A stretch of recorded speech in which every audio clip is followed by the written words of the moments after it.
అధికారంలో ఉన్నప్పుడు ప్రతి సీటు హాట్ కేకే. మనల్ని చూసి కాకపోయినా పార్టీకున్న బలంతో ఈజీగా గెలవచ్చన్న నమ్మకం ఉండేది. కానీ అధికారం పోయాక ఎందుకు వచ్చిన రిస్క్ అన్నట్లే ఉంది సీట్ల డిమాండ్ కూడా. తెలంగాణలో 17 ఎంపీ సీట్లుంటే బీఆర్ఎస్ పార్టీలో కొన్ని స్థానాలకే పోటీ ఎక్కువగా ఉందే. ఆ పార్లమెంట్ స్థానాల్లోనే పోటీ చేస్తామని ఎందుకంటున్నారు?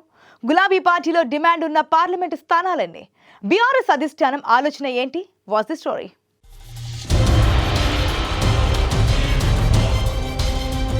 2019లో ఇదే సమయంలో సీట్ల కోసం ఎగబడ్డారు నేతలు. టికెట్ ఇస్తే చాలు గెలిచేస్తామన్నంత ధీమాతో పోటీ పడ్డారు. కానీ 2024 వచ్చేసరికి సీన్ రివర్స్.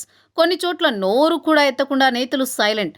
రాష్ట్రంలో ఇటీవల జరిగిన అసెంబ్లీ ఎన్నికల్లో ప్రతిపక్ష స్థానానికి పరిమితమైంది బీఆర్ఎస్ పార్టీ. త్వరలో పార్లమెంట్ ఎన్నికలు జరగనున్నాయి. దీంతో పార్లమెంటు నియోజకవర్గాల వారీగా సన్నాహక సమావేశాలతో కేడర్లో కొత్త ఉత్సాహాన్ని నింపే ప్రయత్నాల్లో ఉంది గులాబీ పార్టీ. పార్లమెంట్ ఎన్నికల్లో గెలిపే లక్ష్యంగా కార్యకర్తలు, నేతలతో సమీక్షా సమావేశాలకు శ్రీకారం చుట్టింది.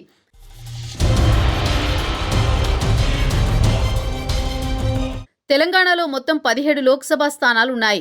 అందులో ఎంఐఎంకి కంచుకోట లాంటి హైదరాబాద్ పార్లమెంటు స్థానాన్ని మినహాయిస్తే 16 ఎంపీ సీట్లున్నాయి. కానీ బీఆర్ఎస్ పార్టీలో మాత్రం 3 పార్లమెంటు స్థానాలకే ఈసారి పోటీ ఎక్కువగా ఉంది. దీంతో ఆ 3 సీట్లలో అభ్యర్థులుగా అవకాశం ఎవరికీ దక్కుతుందన్న చర్చ బీఆర్ఎస్ పార్టీ వర్గాల్లో జరుగుతోంది. మల్కాజ్గిరి, మెదక్, సికింద్రాబాద్ పార్లమెంటు స్థానాల కోసం పోటీ పడుతున్నారు బీఆర్ఎస్ ఆశావహులు. వీటిలో మెదక్ పార్లమెంటు స్థానం మొదటి నుంచి బీఆర్ఎస్ పార్టీకి కంచుకోట. 2019లో కాంగ్రెస్ పార్టీ గెలిచి మల్కాజ్గిరి పార్లమెంటు సీటు కోసం ఈసారి బీఆర్ఎస్లో పోటీ ఎక్కువగా ఉంది. ఎందుకంటే ఈ ఎంపీ సీటు పరిధిలో 7 అసెంబ్లీ నియోజకవర్గాలు బీఆర్ఎస్ పార్టీ విజయం సాధించింది. ఇక సికింద్రాబాద్ పార్లమెంటు పరిధిలో 6 అసెంబ్లీ స్థానాల్లో బీఆర్ఎస్ పార్టీనే గెలిచింది. దీంతో పార్లమెంట్ ఎన్నికల్లో పోటీ చేస్తే తమకు భారం తగ్గుతుందనే భావనలో ఉన్నారట టికెట్ రేసులో ఉన్న ఆశావహులు.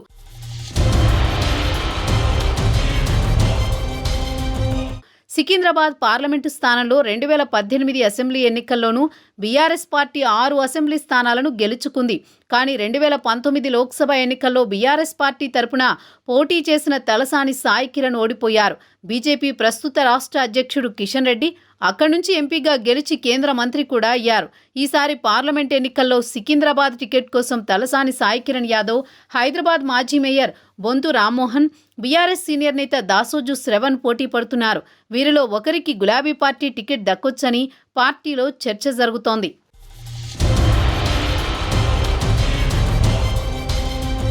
దేశంలోని అతిపెద్ద పార్లమెంటు నియోజకవర్గంగా ఉన్న మల్కాజ్గిరి పార్లమెంటు సీటు కోసం టికెట్ కోసం బీఆర్ఎస్ పార్టీలో తీవ్ర పోటీ నెలకొంది. గత లోక్సభ ఎన్నికల్లో బీఆర్ఎస్ నుంచి ఎంపీ అభ్యర్థిగా పోటీ చేసిన మర్రి రాజశేఖర్ రెడ్డి అసెంబ్లీ ఎన్నికల్లో మల్కాజ్గిరి ఎమ్మెల్యేగా గెలిచారు. పార్లమెంట్ ఎన్నికల్లో మల్కాజ్గిరి టికెట్ తన కుటుంబ సభ్యులకు అవకాశం ఇవ్వాలని కోరుతున్నారు మాజీ మంత్రి మల్లారెడ్డి. జనగామ మాజీ ఎమ్మెల్యే ముత్తిరెడ్డి యాదగిరెడ్డి కూడా మల్కాజ్గిరి పార్లమెంట్ రేసులో ఉన్నారు. ఎమ్మెల్సీ షంబీపూర్ రాజు, మాజీ ఎమ్మెల్యే భేతి సుభాష్ రెడ్డి మల్కాజ్గిరి నుంచి తమకు అవకాశం ఇవ్వాలని కోరుతున్నారు.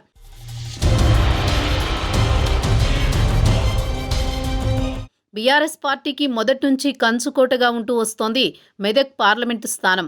మెదక్ ఎంపీ సీటు పరిధిలోని 7 అసెంబ్లీ నియోజకవర్గాల్లో 6 సీట్లు గులాబీ పార్టీనే దక్కించుకుంది.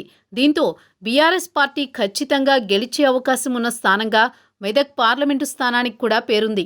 బీఆర్ఎస్ పార్టీ నుంచి మాజీ ఎమ్మెల్యేలు మదన్ రెడ్డి, పద్మా దేవేందర్ రెడ్డి, ఎమ్మెల్సీ వెంకట్రామిరెడ్డి, వంటేరు ప్రతాప్ రెడ్డి, గాలి అనిల్ కుమార్, మరో ఎమ్మెల్సీ షేరి సుభాష్ రెడ్డి టికెట్ రేసులో ఉన్నారు. గత లోక్సభ ఎన్నికల్లో మెదక్ నుండి ఎంపీగా గెలిచిన కొత్త ప్రభాకర్ రెడ్డి అసెంబ్లీ ఎన్నికల్లో దుబ్బాక ఎమ్మెల్యేగా విజయం సాధించారు.